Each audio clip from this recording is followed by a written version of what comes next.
buenas noches y bienvenidos a una nueva cita con su programa La Entrevista. Esta noche vamos a hablar de historia, de la historia de Benidorm, de hechos que a nivel nacional marcaron la ciudad y que han quedado plasmados a través de un libro, por lo tanto de historia y de cultura, y vamos a hablar esta noche y lo vamos a hacer con César Evangelio Luz, autor del libro Benidorm 1808, acercamiento a un pueblo mediterráneo durante la Guerra del Francés. Buenas noches, César. Hola, buenas noches. César Evangelio Luz nació aquí en Benidorm, es donde reside, él estudió en Madrid, es licenciado en Derecho y letrado asesor de empresas por ICADE, tiene su propio despacho en la ciudad, aquí en Benidorm, pero César compagina esta actividad profesional con otras de carácter cultural y social que ha quedado plasmado en una prolongada labor de producción de libros y ensayos. Uno de ellos es sobre el que vamos a hablar esta noche aquí en este espacio de La Entrevista en Noticias TVs. César, cuéntales a nuestros espectadores cómo comienza tu interés por esta parte de la historia. Bueno, esta parte de la historia... Que la guerra del francés es la guerra de independencia. Aquí la guerra, que... sí, lo primero era quizá explicar eso porque siempre la conocemos como guerra de la independencia. Realmente ese nombre se le empieza a dar años más tarde. Entonces, a mí, cuando se escribe la historia. Exactamente, cuando están ocurriendo los hechos, la gente, nadie hablaba de la guerra de la independencia. Eso se acuña un poco más tarde, pues sobre todo la gente ligada al movimiento de la Constitución de Cádiz, que intenta demostrar que todo lo que está haciendo la Constitución o las Cortes de Cádiz ha sido porque el pueblo soberano ha arrancado su soberanía tanto al francés como al rey Fernando VII o a quien fuera, ¿no? Pero que ha ganado su propio derecho a marcar sus normas y por eso se le empezó a llamar de la independencia. Pero en su momento le llamaban guerra del francés porque no distinguían otra cosa, ellos sabían que había que matar franceses y que estábamos en guerra, pero hay que recordar que unos años antes ya habíamos tenido otra contra los franceses y que veníamos pues con unos episodios siempre de guerra con ingleses, franceses. De hecho, en Francia le llaman la guerra de España y los ingleses, aquí le llamamos la guerra del francés, y los ingleses le llamaban la guerra peninsular, es decir, para ellos ni siquiera era de España, de Francia, ellos la península, ¿no? Una referencia geográfica. Y de hecho, pues el nombre, en fin, en todo esto pues yo lo voy diciendo pues siempre que me lo preguntan o cuando tengo ocasión, porque lo que me gusta es que la obra haya servido para imbuirse, para una especie de inmersión no lingüística, una inmersión ambiental en el momento. Entonces, por eso el nombre, llamarle como le llamaban la gente de la época, el uso muchas veces de los topónimos o de los nombres pues tal como aparecen reflejados en los documentos de la época. Habrá gente que piense que cometo faltas de ortografía al poner tal apellido, tal nombre, pero es que lo quiero poner como lo ponían entonces, ¿no? Como la gente se veía a sí mismo reflejada en los documentos, contar las cosas un poco conforme a la visión, a la óptica que podría tener alguien del momento. Esto entronca un poco con tu pregunta inicial y es ¿por qué de repente ese interés, ¿no? Sí. Bueno, yo, como has dicho, pues yo tengo otra profesión. Yo suelo decir que en mis ratos libres soy abogado porque realmente casi pues las pasiones estas y las aficiones también te acaban llevando un tiempo y realmente la historia es una de ellas, ¿no? La hago siempre muy mal, la hago como aficionado y amateur, es decir, lo hago como un apasionado, pero que no tengo un método, no sigo una disciplina académica, no estoy metido en las universidades para esto, pero sí que puedo decir, bueno, que la historia es una de las facetas que me gusta investigar de vez en cuando, investigar, ya te digo, como puramente amateur.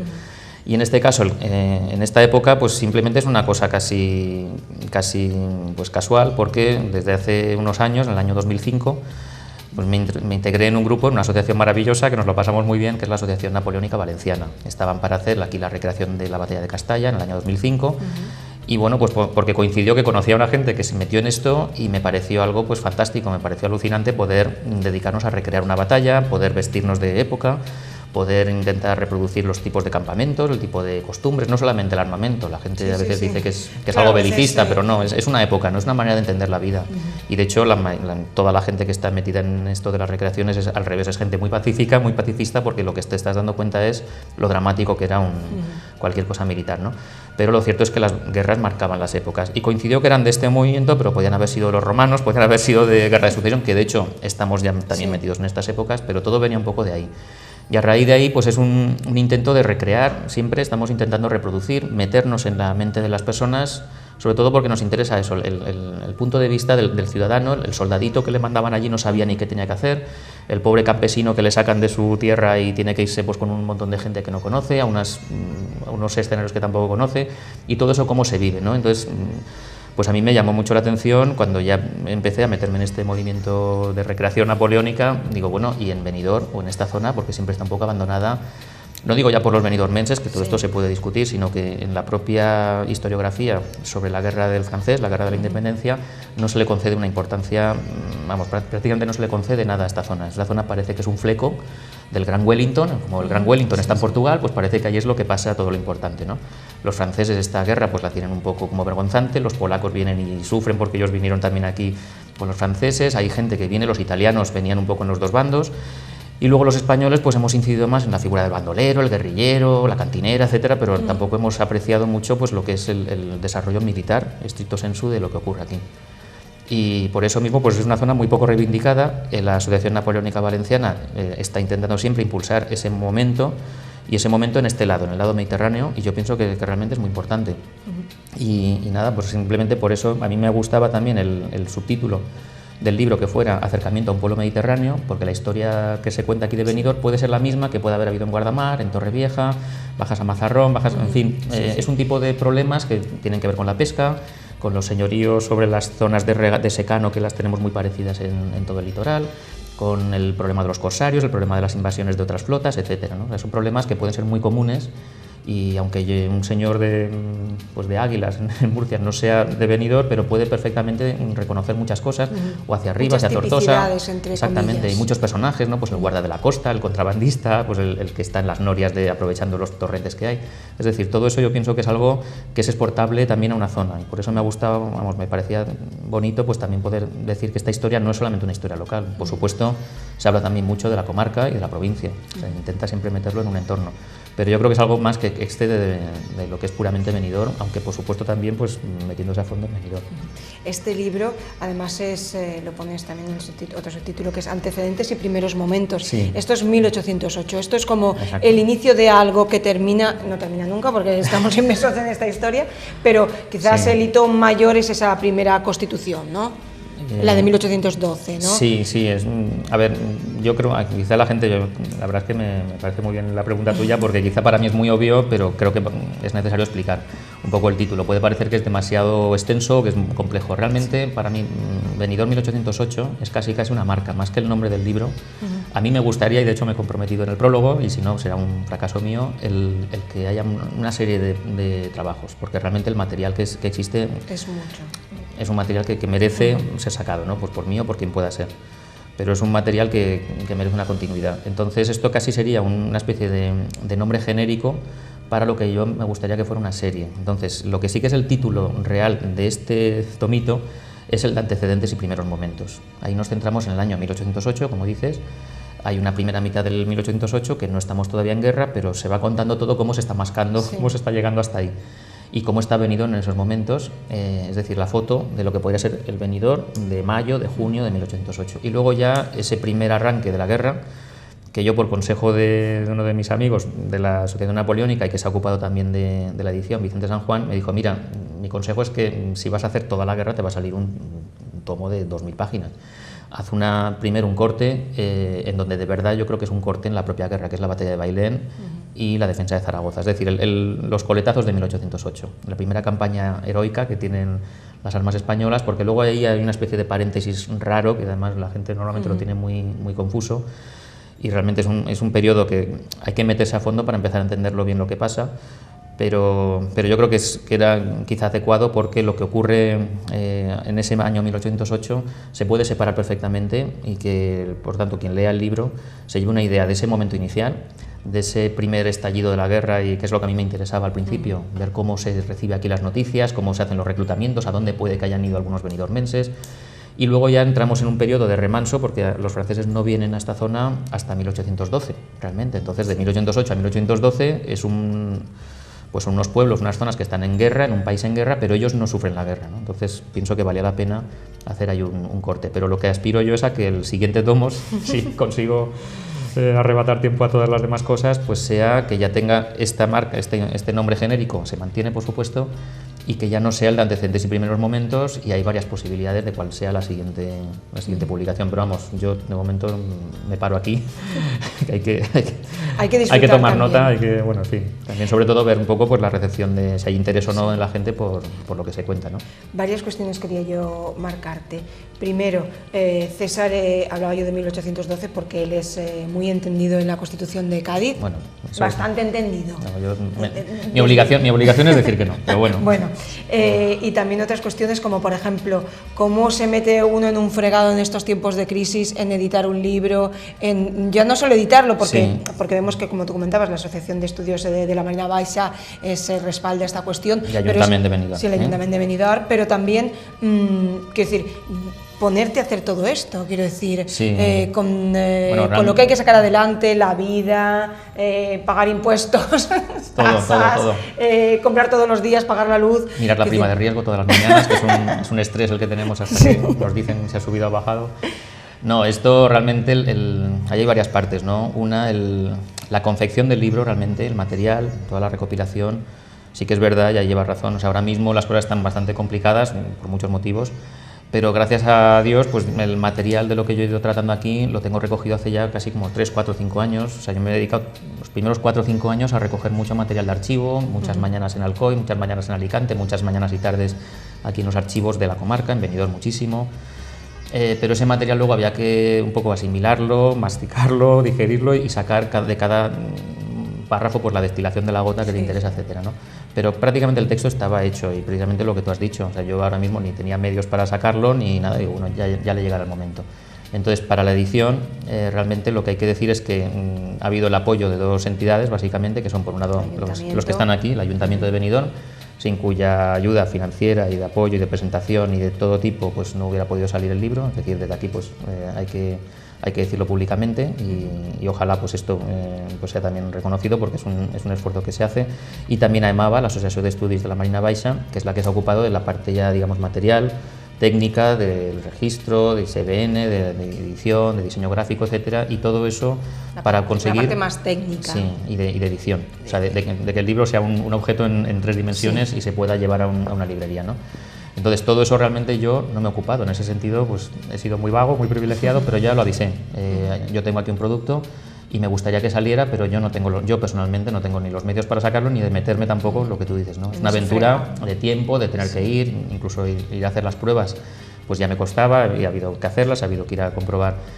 Tengo también que pedir ya disculpas a quien lea los libros porque ya me he dado cuenta que hay alguna cosita que por culpa mía se ha pasado, lo puedes leer 40 veces cuando está para pruebas, pero siempre al final, siempre se te escapa cuando ya está el libro, dices, esto no es como yo lo estaba viendo en las hojas que había impreso o en el ordenador y se me ha colado alguna cosa, pero bueno, confío que la gente pues tenga paciencia con eso, pero que realmente yo no me había planteado esto y cuando ya se plantea de verdad, pues con un impulso que dices, venga, ahora es el momento, es a raíz del año pasado, que no sé si también ibas un poco por eso, lo del tema de 1812, porque pues tuve la suerte de que Pepe Ferrer, el presidente de la Comisión de Fiestas Patronales del año pasado, pues confiara en un grupo de gente, entre ellos yo, para poder organizar la Semanita Cultural.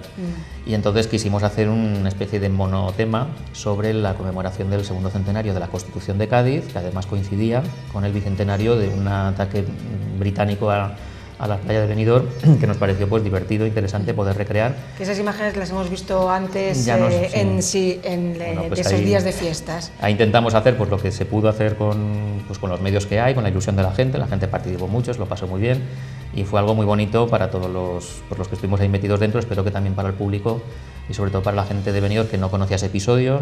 Yo no quiero decir que yo lo haya sacado a la luz, porque hay gente, en el libro mismo de Paco Bou, Jambridge, en el año 2011 figuraba ya este episodio publicado, o sea que yo jamás diré que yo he sacado no me gusta decir he descubierto, porque eso es una vanidad tremenda y siempre aparece alguien que te dice, oye, lo que sí que hicimos fue recrearlo, pienso yo, por primera vez, es decir, muchas cosas que la gente no se había encontrado nunca en la calle, pues empezó a ver soldados napoleónicos, disparos con pólvora negra, uniformes de época. En fiestas de Benidorm, esto y salió un poco por eso, ¿no? Y ya que estaba saliendo el tema, dijimos, hombre, pues, y entonces hicimos también una cosa que nos pareció bonita, que es que ese texto y también el de una obra de teatro que hicimos para reflejar, escenificar un episodio que pensamos que ocurre, pienso yo, y está recogido aquí, en el 31 de mayo de 1808, pues también hicimos una obrita de teatro.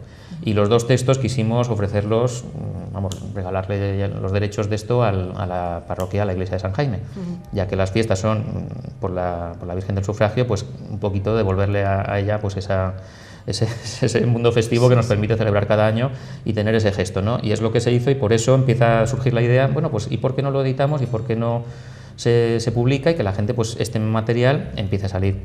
En el libro aviso que no se habla de 1812, o sea, termina en 1808 más o menos, ¿no? Se hablan también de cosas que pasarán después, pero no está aquí todavía. Eso es lo que aspiro a que esté en la siguiente entrega o en... Como la trilogía. Tetralogía, lo que sale, ya veremos lo que sale, pero bueno, sí que arranca ese movimiento de que me doy cuenta de que hay gente que me dice, oye, esto, pues ¿por qué no lo sacamos? Y entonces de ahí surge el poder editarlo, pero ya digo que yo no tenía los medios. Desde aquí siempre hay que dar las gracias al Ayuntamiento de Benidorm, que además es el que lo cocieron un poco entre el Ayuntamiento y Aemava. Yo realmente, pues a mí me parece una pretensión excesiva el pedir algo así, pero surgió, parecía que podía tener interés y que era pues nada, el libro está aquí, o sea que ahora mismo lo que hace falta es que también la gente sepa eso, que lo que se ha planteado es como primero pagar todos los gastos de la edición de lo que ha sido la impresión, la difusión y la puesta en distribución del libro, y que todo lo que suponga beneficio a partir de ahí pues va a ir derivado a la Capilla de la Virgen del Sufragio, que lo distribuya ya el párroco como tenga por conveniente. Eso ya es su ámbito, ¿no? Pero vamos, por nuestra parte, lo que sí quiero que la gente sepa es que estoy muy tranquilo de venir a hablar del libro, porque yo no me voy a llevar un céntimo, ni lo hemos querido que sea así. O sea, no es que sea un dolor ni nada, sino al revés. Estamos encantadísimos y fue algo que nos pareció muy hermoso, sí, bonito para, en fin, no lo sé, que cada uno que saque sus conclusiones. Sí. Dos cuestiones sobre el libro. Primera, ¿qué es, cuando estabas investigando a partir del 2005, lo que más te sorprendió que creías que no ibas a encontrar?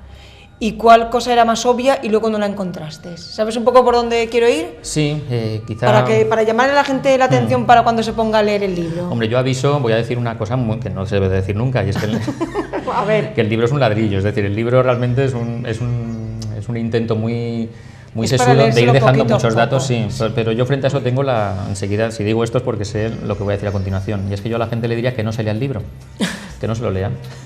Lo que le digo es que por caridad lo compren, pero que lo tengan ahí, y entonces que cuando tengan un rato libre abran una página y simplemente que lean un párrafo, porque a lo mejor ahí sí que puede que se enganchen, ¿no? Yo creo que esto, todo era un poco para decirte esto, y es un poco el método que yo he tenido y que creo que es ya la forma de empezar a responderte, porque yo realmente lo que me he planteado es un modelo de escritura a mi manera. Y mi manera es la de la curiosidad.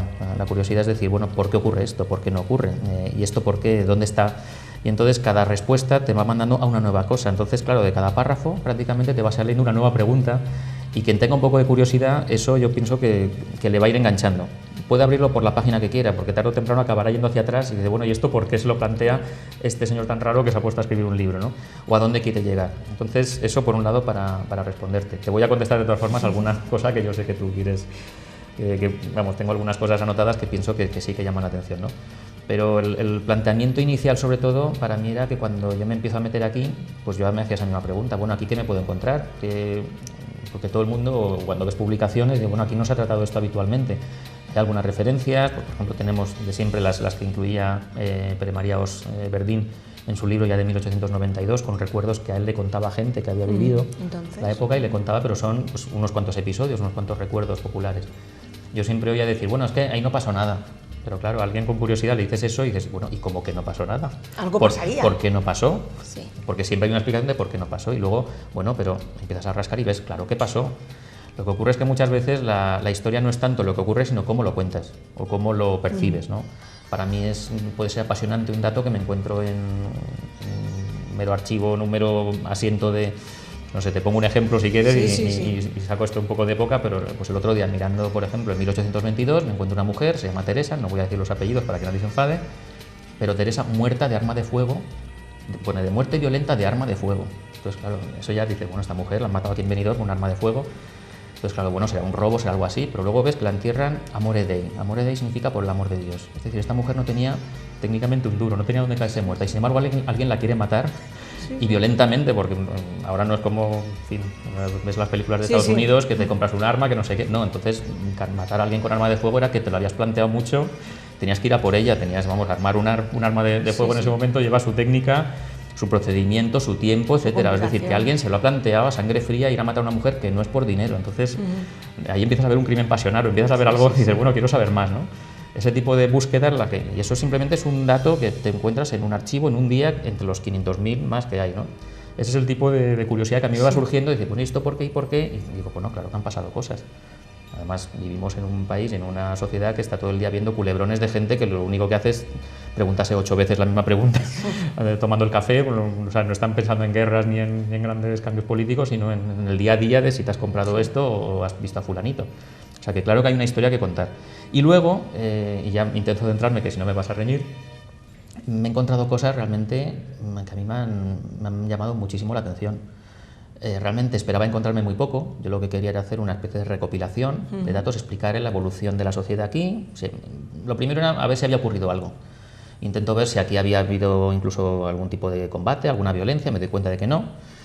Pero también empiezo a ver que hay gente que sí que se va a la guerra, y alguno que se ha muerto, por ejemplo en el asedio de Zaragoza, en el segundo, es decir, el famoso de Agustina de Aragón, pues por ahí tenemos a un chico de Benidorm, Francisco Pérez, que está por allí y se muere. Pero es que me encuentro también la famosa batalla de Bailén, pues que tenemos al señor de Benidorm que está ahí en la batalla de Bailén, tenemos gente que ha estado por ahí yendo y viniendo, tenemos gente, este mismo señor de Benidorm, que ha estado antes, me lo encuentro de repente, a él, o más bien a su suegro, es decir, el padre de la señora de Benidorm, me lo encuentro de repente en un golpe de Estado, que es el que ocurre 2 meses antes del 2 de mayo, 2 meses antes, en marzo, se produce el motín de Aranjuez, que es el que derroca el gobierno de Godoy e incluso provoca también la abdicación de Carlos IV y la subida al poder de Fernando VII. Bueno, pues eso es por un golpe de Estado entre nobiliario aristocrático y de la Guardia de Corps, en la cual está integrado como uno de los 3 jefes principales de esa Guardia de Corps el padre de la señora de Benidorm, el que había sido antes señor. Jolines. Empieza a aparecer una serie de gente... Eso es lo que no te creías que ibas a encontrar y te encontraste. ¿Qué dices? Claro, yo cuando veo, porque estos señores tienen una retaiga de títulos, pues Marqués de Albudeite, Marqués de Valparaíso, Conde de Montealegre, señor de Andía, de Razábal, de la Ñora, de Ceutí,